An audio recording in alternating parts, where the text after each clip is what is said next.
Hello there guys, welcome to one of my live videos, and on this video I am going to be giving you a preview for the Liverpool Athletico Madrid game in the last 16 of the Champions League second leg at Anfield on Wednesday 8 o'clock kickoff. Liverpool are aware that they have got a 1-goal deficit to overcome because Liverpool are 1-0 down from the first leg. Obviously, I did give him a match reaction for the first leg. Obviously, it was Saul Niguez who scored the goal in the first leg, but the goal was very fortuitous because actually, leading up to the goal, it was a mistake from Fabinho that allowed Saul Niguez to tap it in from close range. But I thought in general, the first leg, lacked quality, and it was just a very, very poor game. As you all know, in that game, Liverpool didn't register one single shot on target.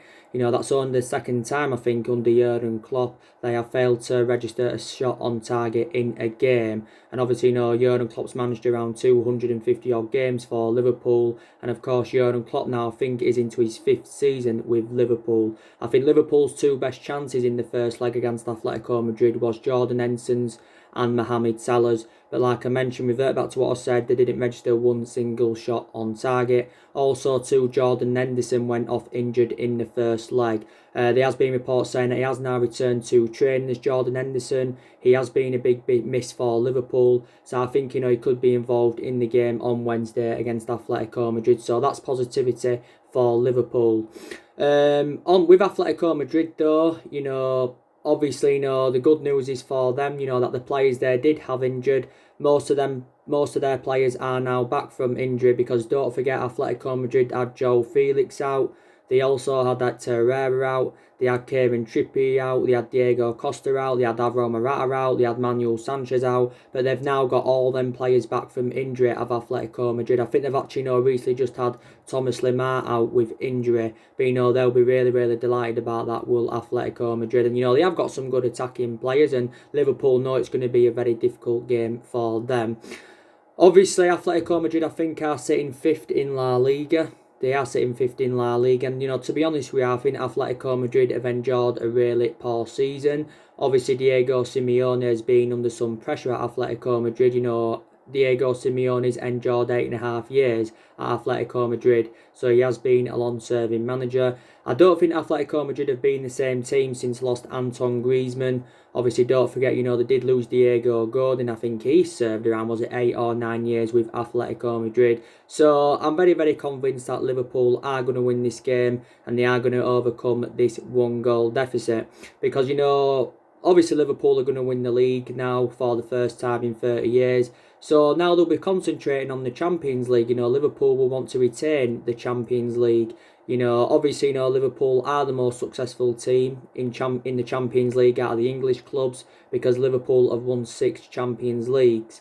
They've won 6 Champions Leagues, and obviously, they won it last season against Tottenham by 2-0. They did progress to the final the season before, but they did lose to Real Madrid 3-1, did Liverpool. But yeah, I fancy Liverpool to win this game, and like I mentioned, Anfield is a fortress, definitely in that. So just a bit of team news building up to the game. Like I mentioned, Liverpool have confirmed that Andrew Robertson will be back at left back, because obviously he missed out on Liverpool's 2-1 win at the weekend against Bournemouth, because I think he had some kind of precaution, did Andrew Robertson, so he's going to be back. It's been confirmed that Adrian will remain in goal. He's been in goal in Liverpool's last 2 games because obviously Allenson has picked up an injury. So Adrian, will remain in goal for the game against Atletico Madrid. Obviously, he's Liverpool's second choice goalkeeper. Like I mentioned, Jordan Henderson, should be back. I think they've still got some other injuries though. Liverpool, obviously, Nathaniel Klein is still out. Shaqiri is still out. So they're definitely, 2 players that are not going to be involved in the game. Obviously, Fabinho's obviously, going to keep his place in the team. I do presume Chamberlain, will be involved. But they will make some changes from their 2-1 win against Bournemouth at the weekend. Now, obviously, Liverpool would have been very, very delighted to get back to winning ways against Bournemouth at the weekend, because obviously, prior to that Bournemouth game, Liverpool had lost 3 of their last 4 games in all competitions. Obviously, Liverpool cannot win the treble because obviously, they're no longer in the FA Cup. Liverpool won't be bothered about that though. And obviously, they can't become the Invincibles, can Liverpool, which they would have liked to have done. So they'd love to replicated what Arsenal did back in 2004. But obviously they can't now, like I mentioned, because the other week Watford had ended Liverpool's 44-match unbeaten run. Liverpool did lose by 3-0. But Watford have become the first team this season to beat them in the Premier League. Liverpool's last defeat before the Watford game was to Man City back in January 2019. So Liverpool's win ratio is absolutely superb. Very, very superb. But yeah, so you saw my match reaction on the Liverpool-Bournemouth game at the weekend. Obviously, it was the lunchtime kickoff. Like I mentioned, Liverpool did win that game by 2-1 against Bournemouth. Gotta say, Liverpool did the road there look a little bit, let's be honest, because Bournemouth approached that game really, really well, and they looked very, very threatening on the counter attack. Bournemouth of course went 1-0 up in the game, surprisingly. It was a goal from Callum Wilson. Jefferson Lerma got the assist, but there was a lot of controversy on Bournemouth's first goal. A lot of people saying it shouldn't have stood, and I probably agree, to be fair, because obviously Callum Wilson had pushed Joe Gomez over. But obviously, the goal had stood, and that was 1-0. And then obviously it was going to be interesting to see from a Liverpool perspective how they was going to react to going 1-0 down, and did react very, very well, to be fair. Bournemouth did have other chances in the game. Now I think Nathan Ike was unlucky not to score because he had a header saved by Adrian. Ryan Fraser also had a really, really good game for Bournemouth. James Milner cleared it off the line. That was definitely going in. He chipped Adrian. It was going over the line. It was close to going in, but James Milner had cleared it. But yeah, Liverpool then did equalise obviously in the game. Obviously, Mohamed Salah, he scored his 70th Premier League goal, and in his 100th Premier League appearance for Liverpool. It was actually an assist from Sadio Mane. It actually came from a mistake from Bournemouth, because obviously Jack Simpson had been intercepted. Mane passed it to Salah, and it was a good finish, to be fair, for Mohamed Salah, and that was 1-1. The second goal was from Sadio Mane, and Virgil van Dijk, of course, had got the assist. So that means Liverpool have 27 wins out of 29 games in the Premier League this season. That win against Bournemouth also confirms that they've won 22 games in a row in the Premier League at Anfield. That's been confirmed. Now, Liverpool only need 2 wins from their 9 remaining games to win their first ever Premier League title, because obviously, like I mentioned, we beat Manchester City yesterday by 2-0. Obviously, if Man City don't get anything from Arsenal, then Liverpool will only need 1 win from their 9 remaining games they've got in the Premier League. And Liverpool's next 2 league games are Everton and Crystal Palace. And like I mentioned, Liverpool haven't lost Anfield for almost 3 years now, is it, in the Premier League? They're unbeaten in 50-odd games at Anfield in the Premier League at Liverpool and that. But, they are one of the best teams in the world now, Liverpool. And, they are, sitting 25 points clear of Manchester City. But, like I mentioned, reflect on the game at the weekend, there'd have been Bournemouth would have taken a lot of positives from the game. Eddie Howe would have taken positives from the game. Reflect on the amount of injuries, especially, that Bournemouth have got. Obviously, there was no Harry Wilson involved at the weekend. He's on loan at Bournemouth from Liverpool. Obviously, there was no Lloyd Kelly involved because he was out with injury. Steve Cook, don't forget, he went off with injury in the first half for Bournemouth. Also, Joshua King, David Brooks, Chris Mepham, Charlie Daniels, they've all been out with injury for Bournemouth. So they have had a lot of injuries this season, but they are facing a relegation battle, Bournemouth. So they actually, could go down. And, they've been in the Premier League around 5 years now of Bournemouth. And you've got to credit Eddie Howe, he has done a really, really good job with Bournemouth. But I just knew, didn't I, Liverpool would win the game because, like I mentioned, I think Liverpool are too strong. But yeah, so they did get back to winning ways. But I'm very, very confident, they are going to beat Athletico Madrid at Liverpool, definitely in that. But, Liverpool taken to the equation have had a lot of injuries this season, but, it hasn't really had a bad effect on them, has it? Obviously, they had Mane injured at one point. Like I said, they had Fabinho injured, they had Chamberlain injured, they had Dejan Lovren injured. Obviously, a lot of Liverpool fans have been criticising Dejan Lovren. I think he's one of the players that's going to be leaving Liverpool in the summer, He's going to be one of the players that's going to be leaving Liverpool in the summer. Naby Keita's just come back from injury. He didn't play any part of the weekend, no, Naby Keita. Joe Gomez, he's also just recently come back from injury. He wasn't involved in Liverpool's game against Watford, so Dejan Lovren played instead. So Liverpool have had a hell of a lot of injuries this season, but like I mentioned, it hasn't really had a bad effect on them.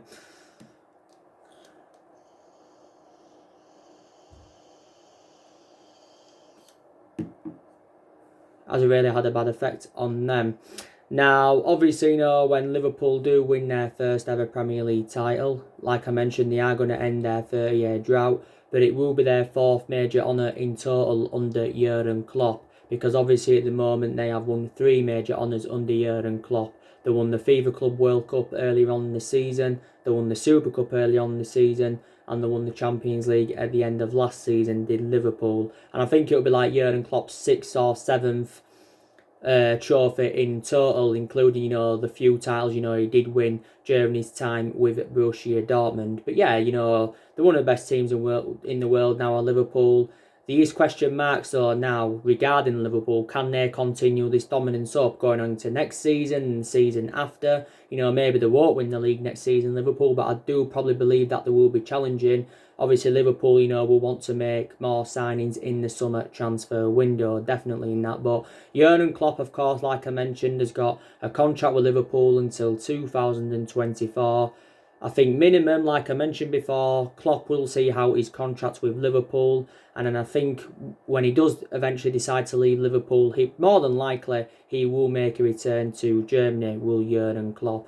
But he's a really, really good manager. Like I mentioned, his philosophy is very, very good for Liverpool. Liverpool play expansive football. They get bodies in decent positions to score good goals, to create good chances. And, they're just a very, very good side. And I hate to say this, about Liverpool, but, you've got to be honest on your channel.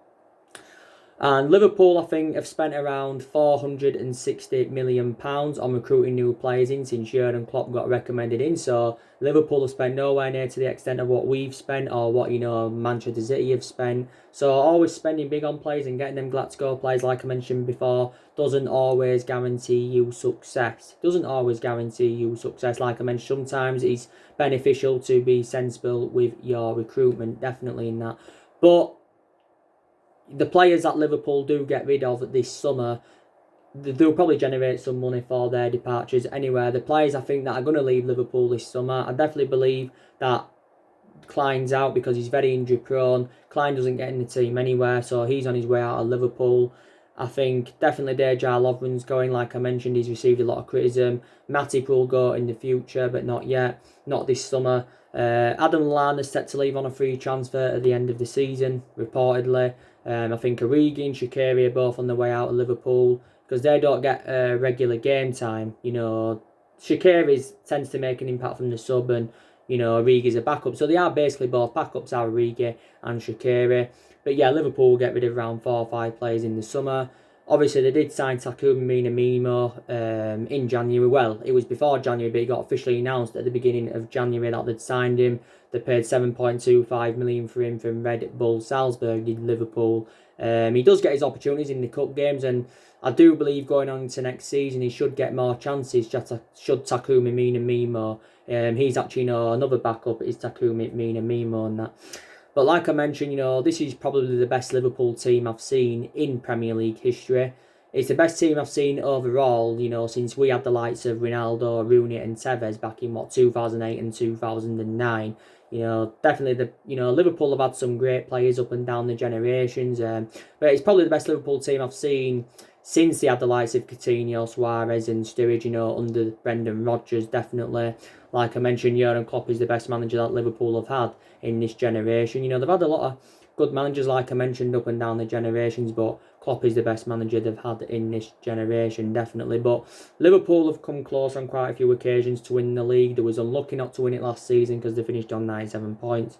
Obviously, the season under Brendan Rodgers, they was unlucky not to win it that season. They came close under Rafa Benitez, so they have come close on quite a few occasions to winning the league of Liverpool. And when they do win it, like I mentioned, it will be their 19th overall, so that means they'll be just one behind us because we're on 20. We are the most successful team in English football because we've got 20 titles. Obviously, 13 of them are Premier League titles. But in terms of Premier Leagues, Liverpool will still be 12 behind us, because we're on 13 Premier League titles. So let's just put that into the equation. But I think Liverpool have registered as many points as our 1999 treble winning team, if I'm right. I think they've registered 82 points of Liverpool. They've registered 28 points from 29 games, haven't they? Yes, they have. And, they'll be very, very delighted about that.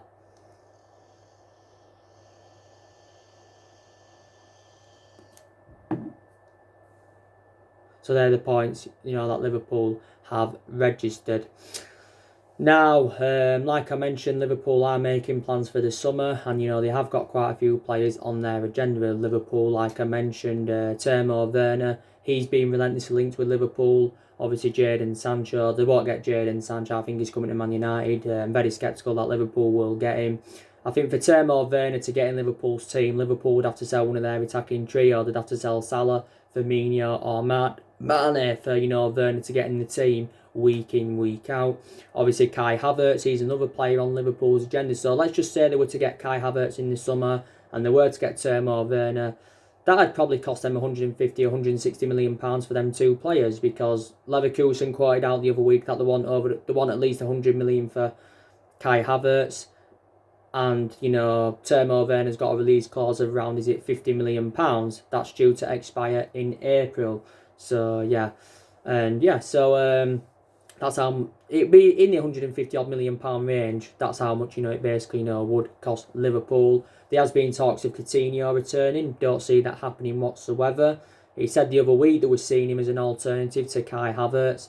Philip Coutinho did enjoy 5 good years with Liverpool. He's a good player. Was absolutely terrible at Barcelona. I think he's on loan at Munich at the moment, isn't he? He's like the third most expensive player in the world, because Barcelona paid 142 million. Liverpool made a huge profit on the player, because they only got him for 8 million from Inter Milan. So basically, they made around 134, 135 million pound profit on the player. But I think now Coutinho will regret ever, leaving Liverpool. I think he's predominantly an attacking mid, but you can play him as a winner. You can also play him as a second striker, Philip Coutinho. I don't see him, going back to Liverpool, to be quite honest with you. But yeah, so they are making plans for the summer transfer window, just like my club, Man United, are making plans for the window, because obviously, we want to strengthen up more. Chelsea will want to strengthen up more. Probably City will want to strengthen up more, because, they'll want to go for the league next season. Obviously, they know they're not going to win it this season. But yeah, it'll be interesting to see how these clubs do approach the summer transfer window. It will be very, very interesting to see. But, as it stands now, Liverpool have got a very, very good squad, like I mentioned. Allinson, very, very good goalkeeper. Not the best in the world overall, you can say at this present time. He's one of the best, though. Obviously, Virgil van Dijk's Liverpool's best player, and he's the best centre-half in the world. Of course, Liverpool paid £75 million for him. Second most expensive centre-half in the world, yeah. And very, very good, Virgil van Dijk. And there's no main explanation why he'd want to leave Liverpool at this moment in time, because he's been instrumental to their success. Liverpool's first choice centre-halves are Virgil van Dijk and Joe Gomez. Their backup centre-halves are Joe Matip, and you can maybe say Dejan Lovren's also a backup centre-half. So Liverpool have got a lot of centre-halves in their team. Andrew Robertson, very, very good. Liverpool only paid $3 million for him. Obviously, they got Trent Alexander-Arnold. Up until this point, he's spent the entirety of his career with Liverpool. He's, been a Liverpool player since, the age of 6, the age of 7 and that. And he progressed up the ranks fantastically well. But since he's got into the senior squad, he's just become an integral part of their team as Trent Alexander-Arnold. Fabinho, I rate him a lot. Like I mentioned, Jordan Henson's had a really, really good season. Wouldn't nominate him for the Player of the Year, but I still think he's had a really, really good season. Milner's still going very, very strong, and don't forget he's just come back from injury. Forgot to mention him earlier on. Keita, he's predominantly number 8. He does play, but he's not obviously first choice. He's Naby Keita. Obviously, Salah, like I mentioned, he scored at the weekend, but I don't think he's been brilliant this season. Hasn't really had that clinical element. And as for Firmino and Mane, I think they've been in much better form than Salah. The only problem with Firmino is he can't score at Anfield. That's the only element of concern about him from a Liverpool perspective. But prior to that, very, very good player. And, like I mentioned before in one of my videos, if Liverpool were to sell Robertson, they'd get quadruple the $3 million that they paid for him, maybe even more than that. they'd get more than the 30-odd million that they paid for Salah. Even if they was to sell Salah within the next couple of years' time, I think they'd still get over 100 million for him. They'd get more than the 30-odd million pounds that they paid for Sadio Mane. How much did they pay for Firmino? Was it around 9 or 10 million? They'd get a hell of a lot more than that for him. So Liverpool could generate so much money if they were to sell them players, definitely in that. And obviously, replace them with better players. But yeah, I think they'll, in the summer, I'm going to predict that they'll probably make around two signings, maybe 3 signings at the most. And they'll get rid of around maybe 4 or 5 players. And this is what, Liverpool want to do. But yeah, they'll want to win this game against Athletico Madrid. It's a big game for them, but I'm very, very confident that they will do it. Atletico Madrid may score, but Liverpool won't want them to obviously score because obviously away goals do count in the Champions League. But yeah, he may play a similar team to the first leg, will Jurgen Klopp. This is what he may do. But he will make changes from there to win against Bournemouth.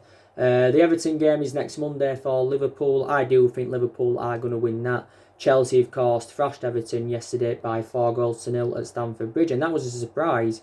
Of course, Everton were looking to beat them in three consecutive league games for the first time since 1984.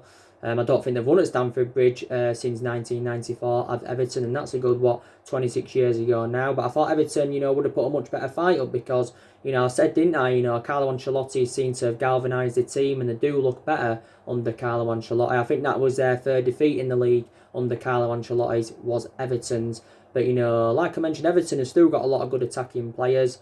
They've got Richie Arledson, they've got, obviously, Bernard, they've got Dominic Calvert-Lewin, I think, is actually Everton's best player. And Everton should have put a performance out. And I know Chelsea, they are great, but they've got a lot of good players. But taking into account Chelsea have had so many injuries, and they've still got a lot of injuries now of Chelsea Football Club. Kante's out, Adoy's out, Ruben Loftus-Cheek, Tammy Abraham, Marco Van Dingle, Kovacic, Williams just recently come back. So Chelsea have had so many injuries. So Everton would have been very, very disappointed. They'd have been very, very disappointed. And Liverpool have already beaten Everton twice this season. They've beaten them 1-0 in the FA Cup third round. That was a goal from Curtis Jones.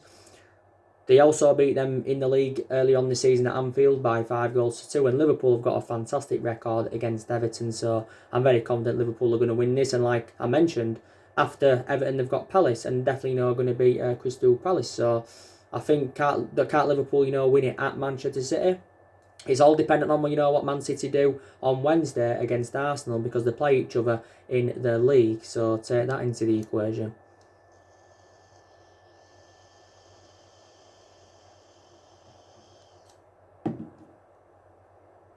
So take that into the equation. But like I mentioned, Liverpool have fully deserved it this season.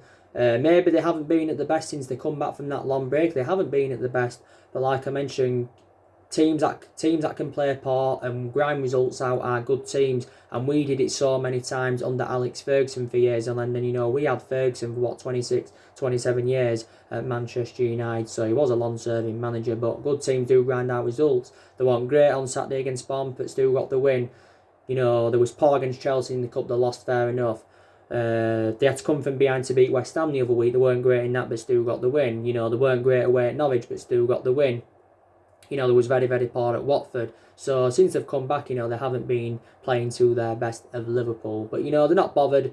They would have liked to be unbeaten, but, they know that obviously, they're going to win the league, so it doesn't really matter. Liverpool have already broken records anywhere, and, if they'd have beaten Watford, that would have been 19 straight wins in the Premier League for them, so that would have made history, so they'd have been disappointed about that. But if Liverpool can finish over 100 points this season, then they'll break Manchester City's record from a couple of years ago, because City finished on 100 points and that. So yeah, so that's your Liverpool Atletico Madrid preview. I said I was going to do a preview for the game, didn't I? There will be more videos coming up very, very soon. There'll be one more video coming up today. Obviously, you did see my preview, my reaction, to the Man United-Man City game. We beat Man City by 2-0 at Old Trafford. Obviously, that was Solskjaer's 50th Premier League game in charge of the football club. And I think now we've won 24 and we've lost 13 out of Solskjaer's first 50 games in the Premier League as Manchester United manager. And Solskjaer does believe that Manchester United are improving, and he does believe that our, players can get even better. But he's come out and said, like I mentioned to you earlier on today, that, you know, he says we need around 2 to 3 signings to be title contenders. But it was very, very good to beat Manchester City. And I just had that feeling we'd beat them because, you know, we've done really, really well against elite opposition this season. I think we've registered 17 points against elite opposition this season. But that win against Manchester City yesterday is Ole Gunnar Solskjaer's most iconic moment as manager since that, you know, 3-1 win against PSG. Of course, reflect on that 3-1 win against PSG. That's, of course, what got Ole Gunnar Solskjaer the job. But it was a very, very good result against Manchester City yesterday. And Gary Neville praised, you know, Solskjaer, you know, the way he approached the game. I thought he tactically got it right. So Solskjaer does deserve some credit, you know, recently. You know, he has received a lot of criticism this season from me and a lot of other Manchester United fans, and we've all been demanding him out. But all of a sudden, since Bruno Fernandes has come in, we have turned the corner. You know, his character's good, he's showing good leadership in the team, and he's making the difference, is Bruno Fernandes. It was good to see him get an assist yesterday. It was very, very good to see Bruno Fernandes get an assist yesterday, you know, for Martial's first goal. But, you know, we're unbeaten now in 10 games in all competitions. We're unbeaten in 10 games in all competitions.